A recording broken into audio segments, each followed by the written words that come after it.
Let's just Start. jump right in. Yeah, let's start with awards, end of season awards predictions, which is always fun to do this early because it could really go anywhere. I know last time we kind of compared our beginning of the season predictions versus like the end of the season before the bubble predictions, and they were pretty different. So it'll be fun to kind of make some calls too early and then see how they play out throughout the season. Exactly. So I think we first started last time with most improved player. Do we want to just start right there? Let's do it. I'll let you go first. So, most improved player for me this year, I want to say it was tough, but I came to the conclusion pretty quickly. I'm thinking it's going to be Michael Porter Jr. And I think the two primary reasons are that he's got the most room for growth. I think he averaged like 9 points a game last year, Yeah. and he's going to have the biggest role increase on a team that I feel like was kind of finding their way. I think that one of the other guys that's like in the running, of course, is Jamal Murray. Like, could be Murray for me, but I was like, he's got way more like room to grow. So, yeah. Yeah. I like that pick a lot because to your point, Michael Porter didn't even really play a lot last year. And when he did, he showed some flashes. Yeah, there was a lot of bad, but there was also a lot of good.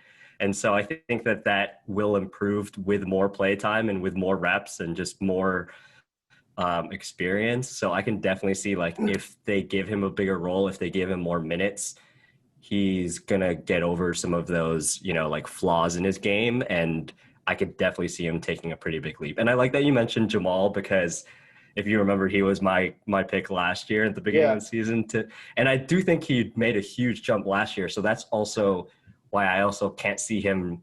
Like, I don't think that, like, to your point, I don't think there's as much room for growth because he's already made such a leap just in the last year. I don't know how much better he'll get. Whereas Michael Porter there's just so much more room.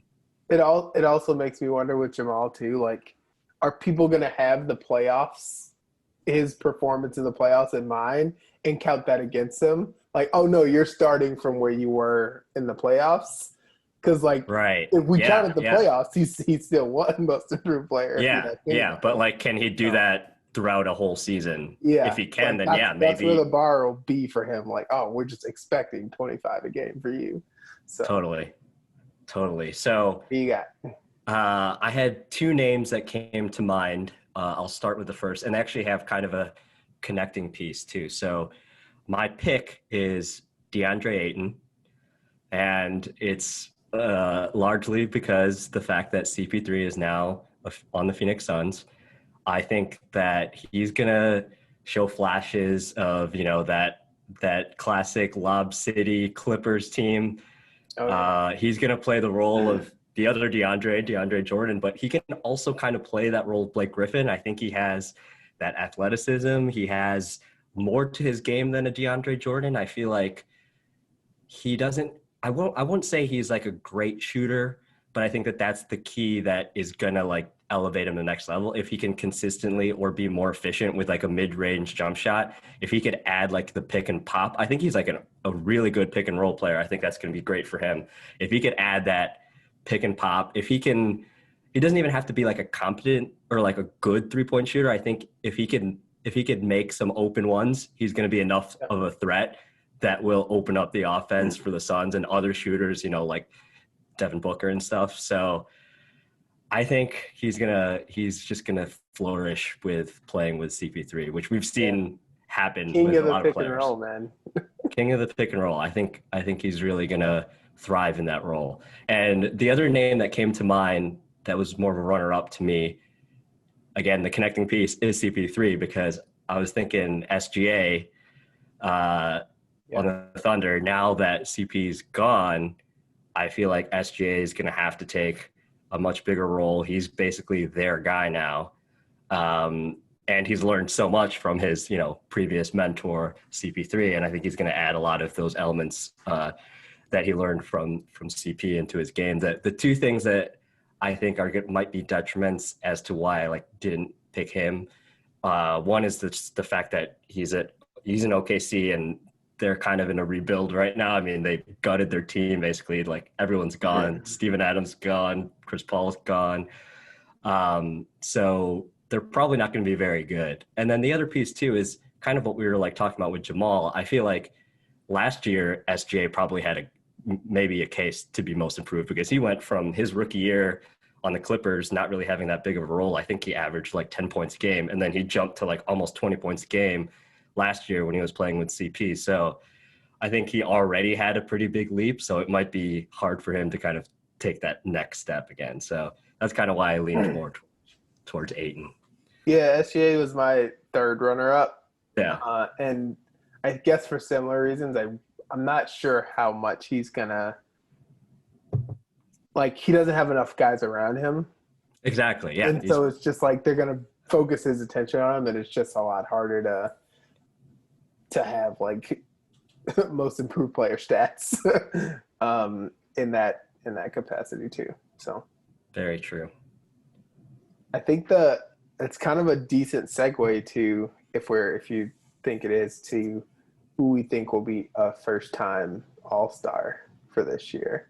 Oh, first-time All-Star. I didn't even. Or did you? If you didn't prep for that, I can go first and then give you a little time to think about it. Yeah, I have a name that came to mind. So, but you can go first, and I'll think about it.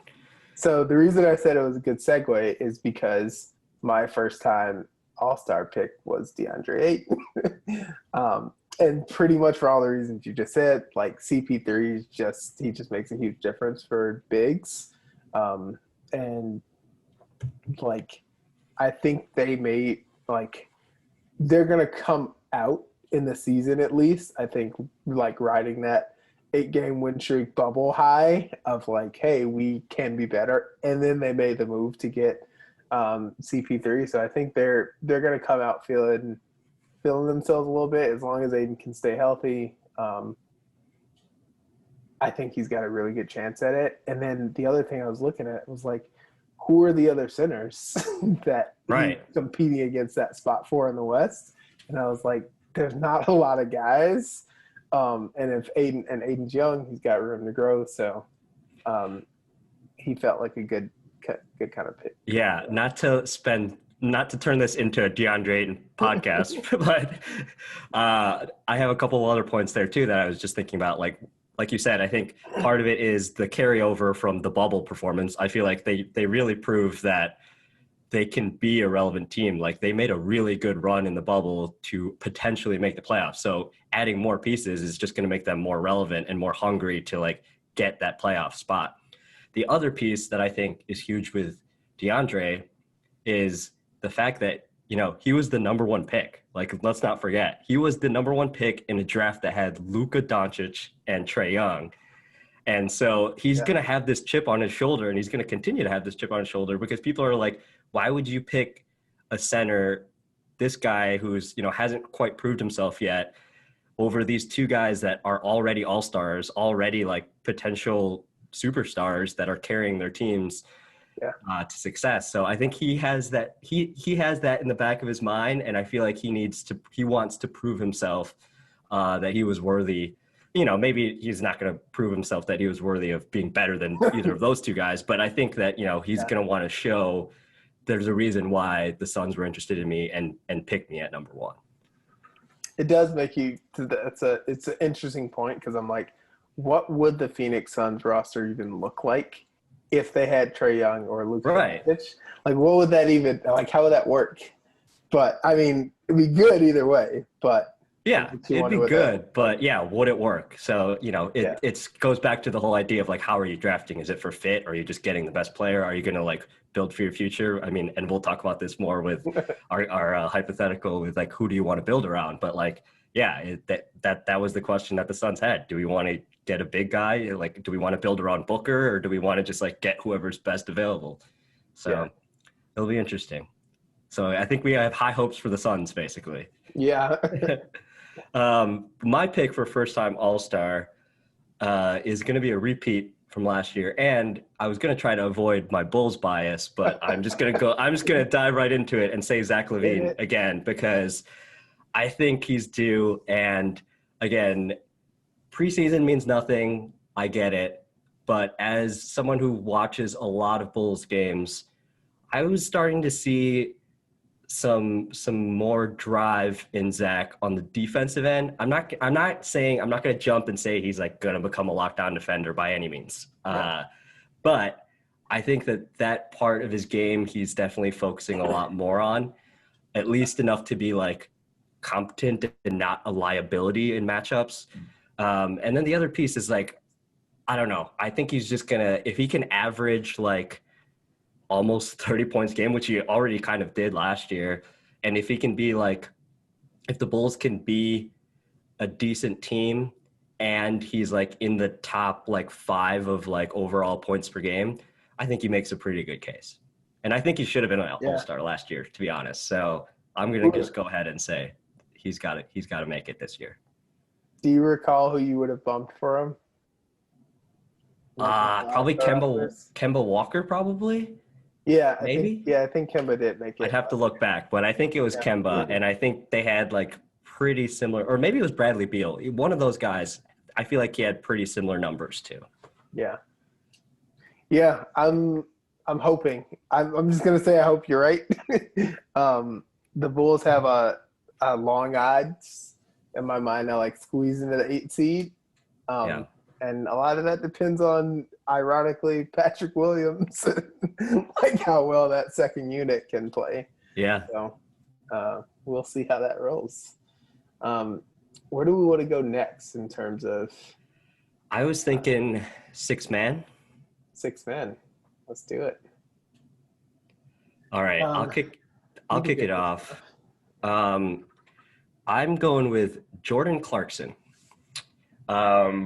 So okay, I think this, like, I don't love this pick in that, like, I don't love him as a player, but I do think he's gonna have a really strong case because on the Jazz, you know, he's coming off the bench behind Connolly and Donovan Mitchell, and I think he's just gonna have that very important role of just running the offense after, you know, they go to the second unit. Like, there's not a lot of options. They're not like a super deep team. I just feel like he's going to have to really hone in on that role as just like providing offense after the starters come out.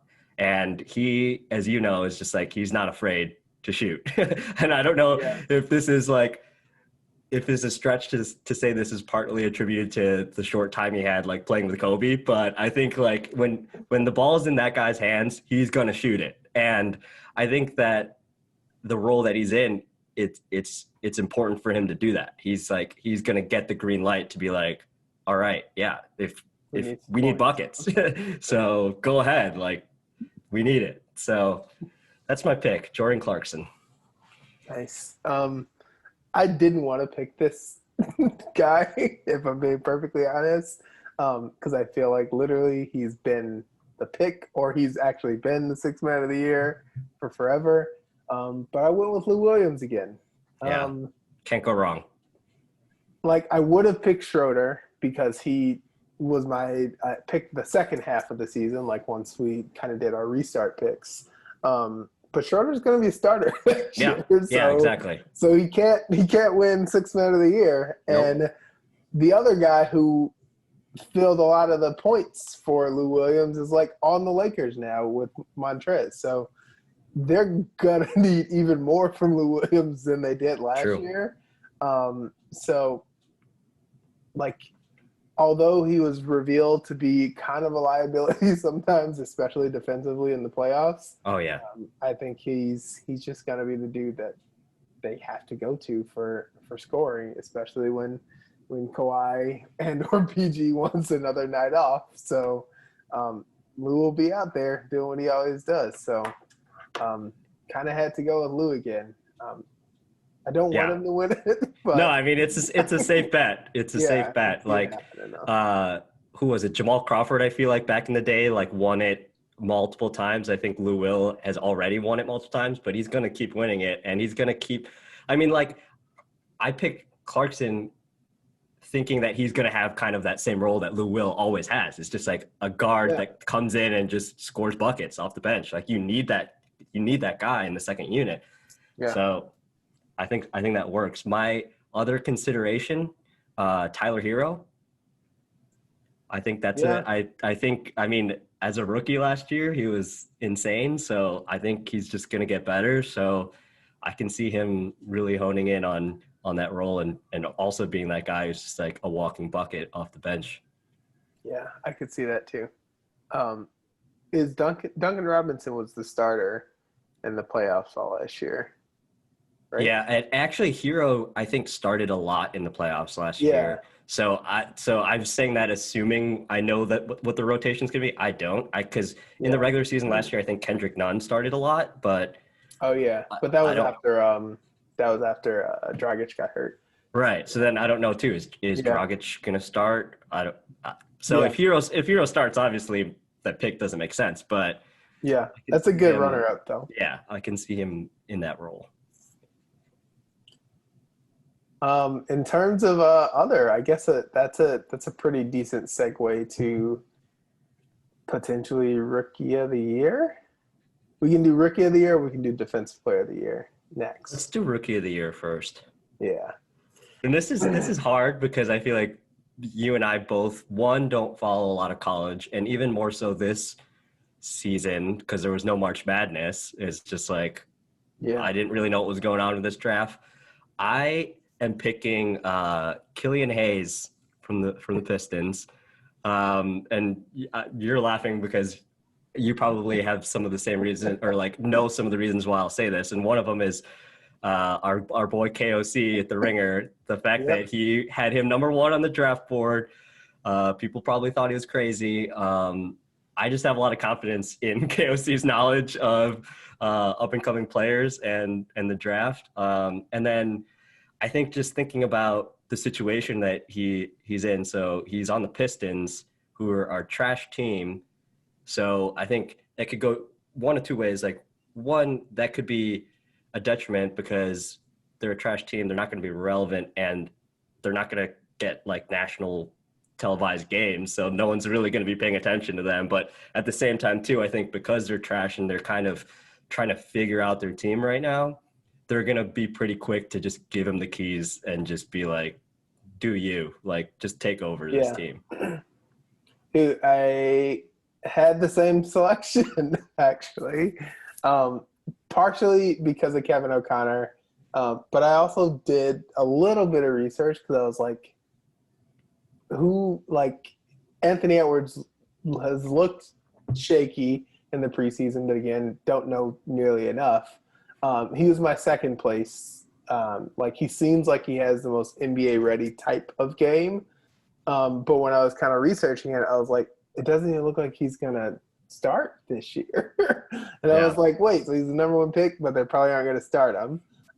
So that led me to choice number two, which was like LaMelo Ball, and I was like, Right. no. I was like, he's flashy. Like I feel like once people have some film on him, though, um, the turnovers are gonna be too much for people to vote for that guy for Rookie of the Year. So it kind of feels like that, like Malcolm Brogdon year kind of opening Yeah. Yeah. where, or what was the other guy, Michael Carter Williams? Like it feels like one of those kind of Rookie of the Year years where Yeah, it's a not going to guy be a like, superstar. It's going to be like a guy who did his role well in his first year.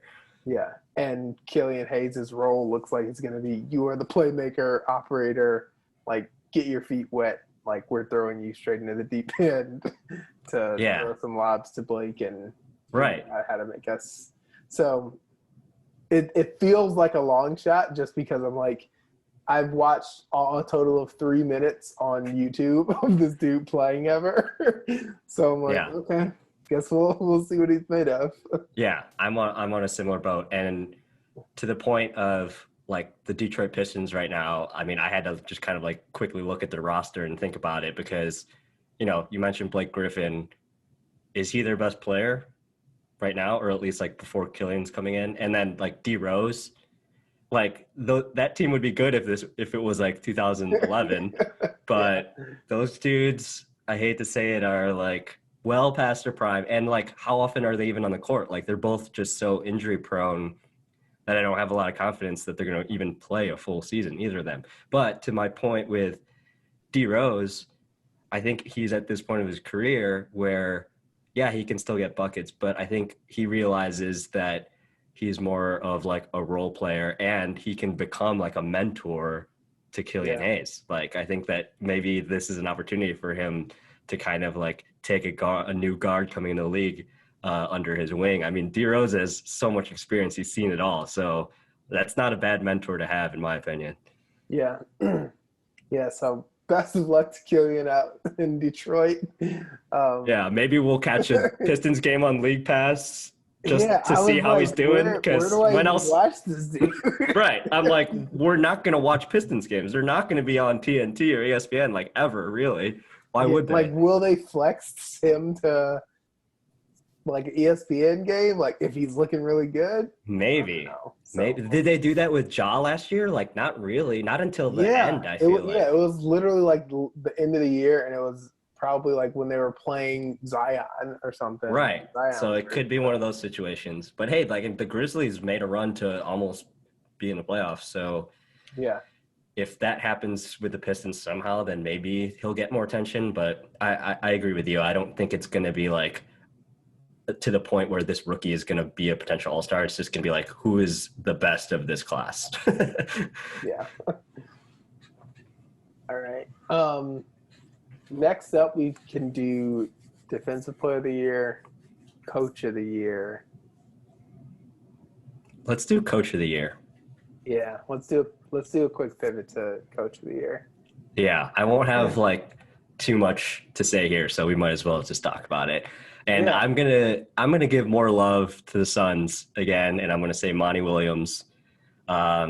Just kind of reiterating a lot of the things we were saying before. Like, I think they have a really good opportunity. They were a borderline playoff team in the bubble. They made a good run. They made moves to improve their team, and it's kind of up to, I won't say it's like up to the coach, but I think the coach is going to play a big role in how they can kind of gel this new team, how quickly they can gel, and if he can kind of elevate them to become a playoff team. I think that's a good case for him. nice.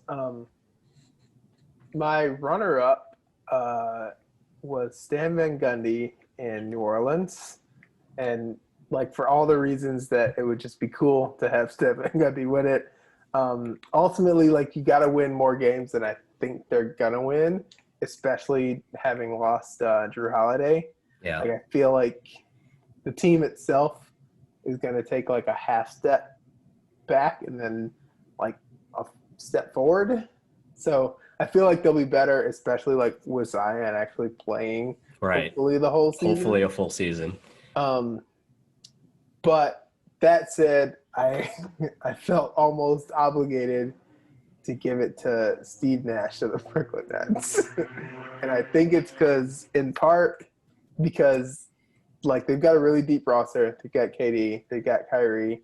I think in part they're going to give him bonus points because of the situation that he's in. The situation being a first year.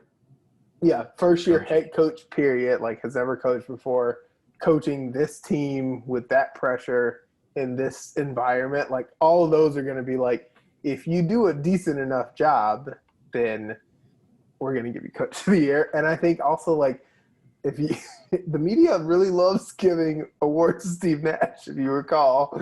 Yeah, sure two do. MVPs that he's won. Yeah, ask Shaq.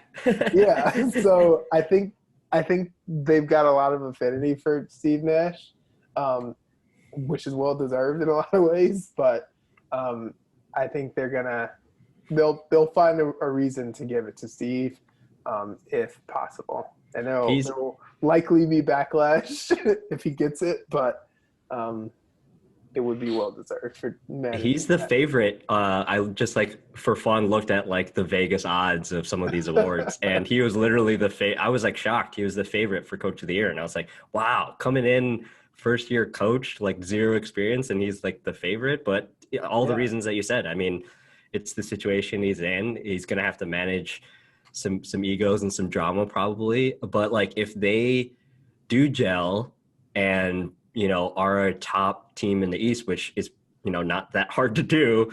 If they're like a top 3, top 4 team in the East, why not? Like, I think that's a good case for a first year coach to be in that situation, even if you do have two superstars, but like it's not a given that you're just gonna be good. So if they end up becoming like legitimate contenders or like can make a pretty deep run in the East, I think he makes a good case. Yeah, I'm with it. All right, next up we got Defensive Player of the Year. And then we can do MVP. The big one after. I'm going to go with Anthony Davis. He probably deserved it last year. I know, like, I was on team Giannis winning it. I mostly just wanted him to get Defensive Player of the Year and MVP. But, I mean, not to say Giannis didn't deserve it, but I think many felt like AD was kind of robbed there. And I think that he probably felt like he was robbed there. And I think he's going to have that in the back of his mind, and he's going to play even harder on defense. So I think it's his to win. Yeah, I had a very similar pick being AD,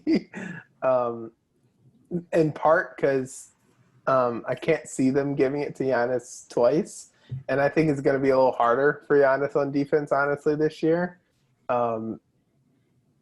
Like I think he'll probably need to pay a little bit more attention to like saving himself for offense late in games and that kind of thing too. But I did have a really interesting like research point when I looked this up afterwards. So you got it last year when you guess who the last like guard. Yeah, Gary Payton. Gary Payton, the last guard to win Defensive Player of the Year. How many times do you think, a little trivia question, how many times do you think they've given the Defensive Player of the Year to a player twice? How many people have won it? How many people have won it multiple times? How many people have won it multiple times? I'm going to say like 3 people. Do I have to name the people too or no? No, that I had no clue. Like when I looked at this list, it kind of shocked me because I had no idea. My guess is 3. So it's happened, and this I almost maybe want to choose Giannis because initially I was like, "There's no way," because that was my first thought. Was like, no more than like 3 or 4 people. It's been given out 10 times to multiple people. Oh wow! Which blew me away. So Sidney Moncrief won it twice. Mark Eaton won it twice.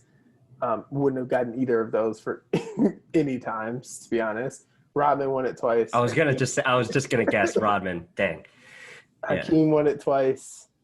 Dwight Howard won it 3 times. Oh, 3. I didn't realize that. Alonzo twice. Kawhi twice. Gobert twice.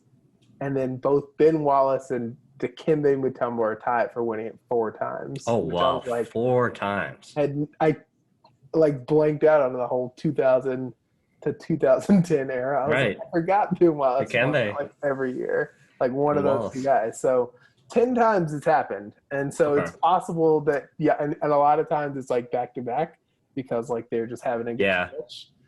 So I'm giving the slight edge to AD in part because I think the Lakers will just be a better team. They're deeper now. It'll be easier for him to kind of rest too. My argument against Giannis is that he might not even be the best defensive player on his team this season because they added Drew Holiday, who has many people in the league have said that Drew Holiday is like their toughest matchup. Yeah. Like that he is the best lockdown defender in the league. And somehow the league doesn't really recognize that. Like I don't think he was even on the defensive first team last season, which all the NBA players were like, what the hell? What? Yeah. So I almost feel like that is points against Giannis because or maybe it's not because it'll be like more of a team defense thing or whatever. But like, Drew Holiday is probably going to be the best defensive player on that team. Yeah, I mean, it might help him potentially. Like, if other guys are getting locked up, he gets a lot more, help defense blocks and that kind of thing. But so I got AD along with you though. The only other name I was considering was Bam. I feel like Bam could win it potentially. Bam could win it. Bam changed the whole season with a block on. Yeah, that block, man.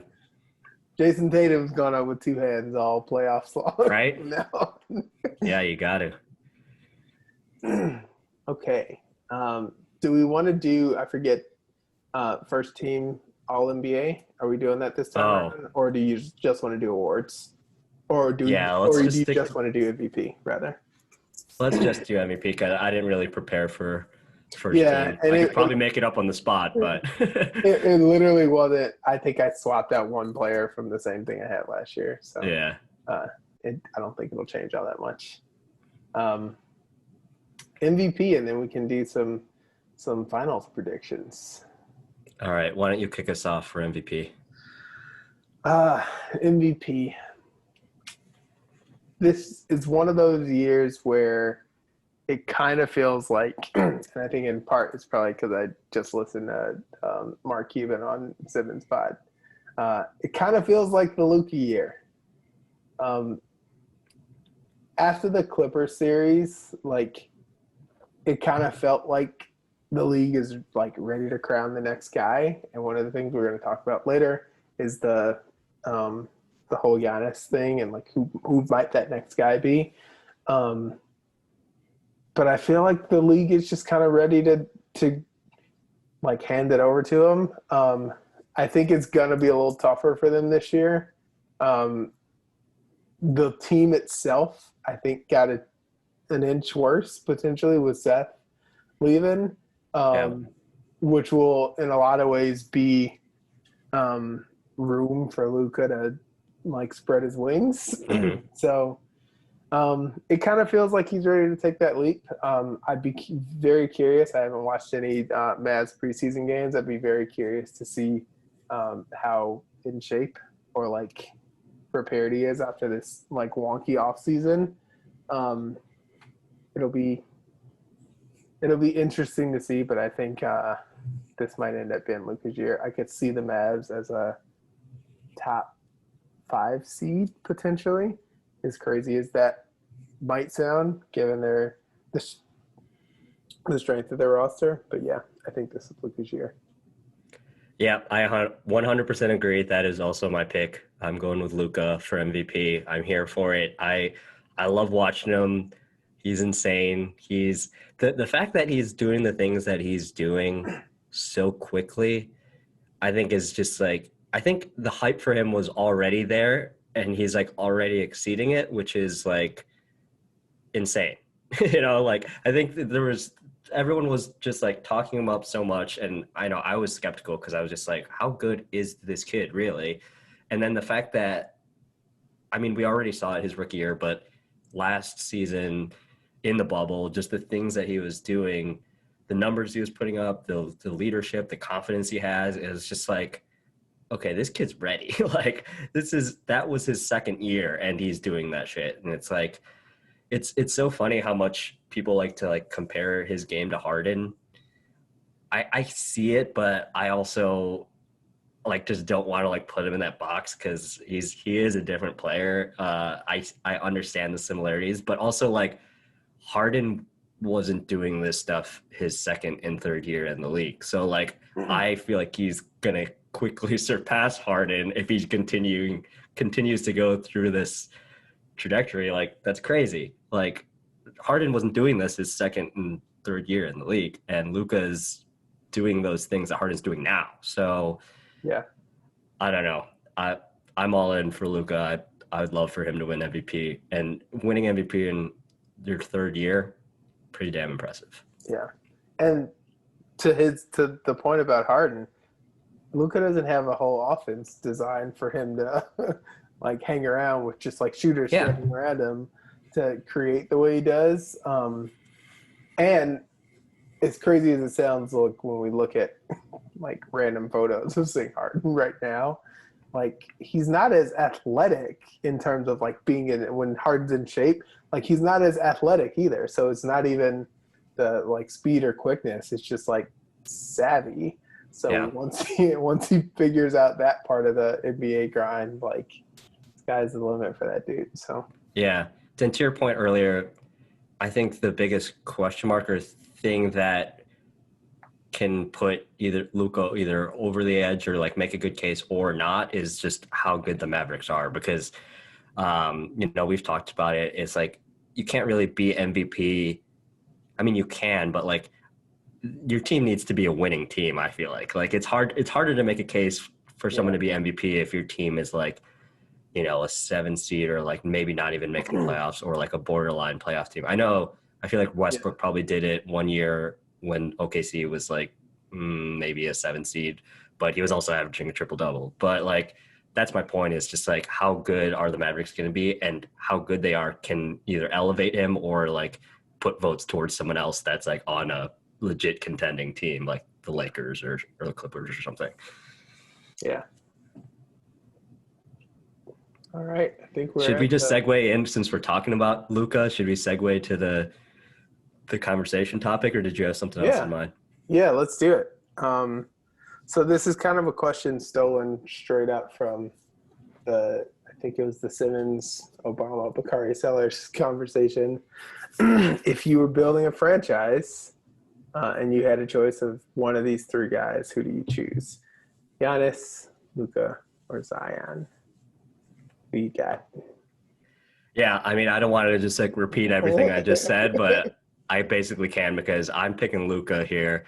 And I think part of it is, and again, I don't even really know that positions are relevant at this point, but I just tend to gravitate towards like guards in general when it comes to building a team. Like, I think that's like the foundation. That's who's kind of running the show. I understand that, bigs aren't what bigs were before, and a big could very much be the guy who's ball handling and calling plays and stuff. But I think it most of the time comes down to the guard to kind of run the show, be the QB.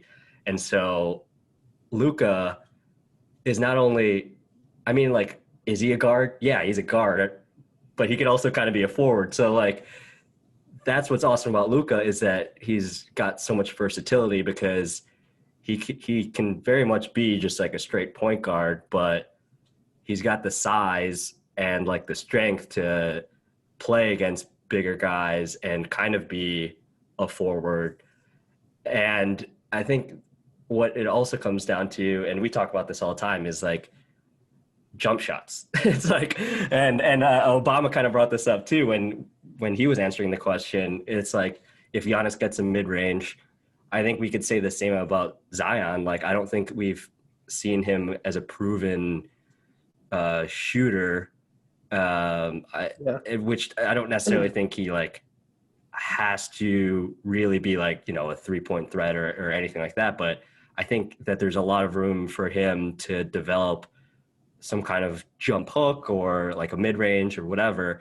And kind of same with Giannis, is to like be able to do that consistently. Whereas like Luka's pretty much got that facet of his game down, like offensively. I think his room for improvement is maybe defensively, but I think when it comes to just like whole package and what I would want to run plays around and build my team around, I'm going Luka all day. Yeah, and I'm on the same page. I think one of the main things is like, when I think about skills that players come into the league with versus ones that they have to develop later, the ones that they have to develop later are never the ones that they rely on at the end of games. And ultimately, it's like, if you haven't been a 3-point shooter, like, they're still going to sag off you because they know that that's still not the shot that they would prefer you to take. And I think that's always going to be somewhere in your head. I don't see Giannis being a 35 to 40% 3-point shooter. Like, that's just because that's not where his biggest strengths are, and they shouldn't be. They need to build around him. But the second part that I think that just separates them just a touch in terms of like their potential is like the way that their games are. I think Luka's game is more likely to make other players around him better, whereas Giannis's game is more likely to just continue dominating you as an individual. And so if you've got a guy like similar to like LeBron who like elevates everybody else, then I think that makes it easier to build a franchise. So for sure.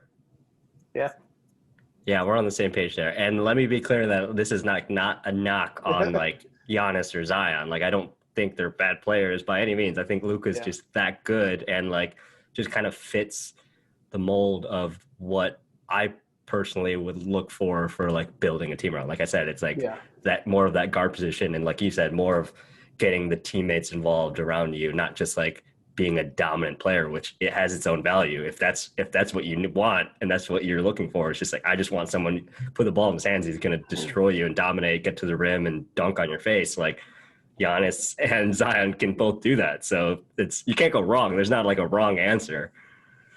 Yeah.